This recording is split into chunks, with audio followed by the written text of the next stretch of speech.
शिक्षा भनेको के हो? शिक्षा भनेको मानिसको जीवन परिवर्तन गर्ने सबैभन्दा बलियो हतियार हो। शिक्षा त्यस्तो प्रकाश हो जसले अन्धकारलाई हटाएर ज्ञानको उज्यालो फैलाउँछ।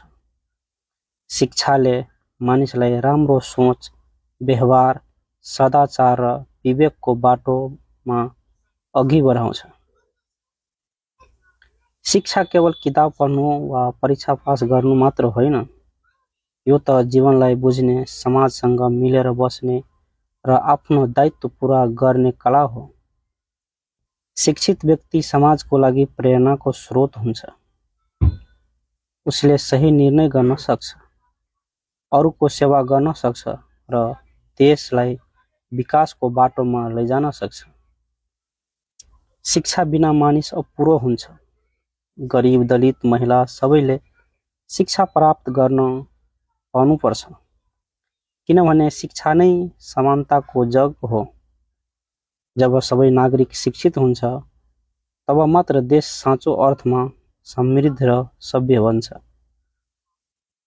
आजको युगमा शिक्षा प्रत्येक बालबालिकाको आधारिक अधिकार हो। निष्कर्षमा हेर्दा शिक्षा भनेको जीवनको आधार हो।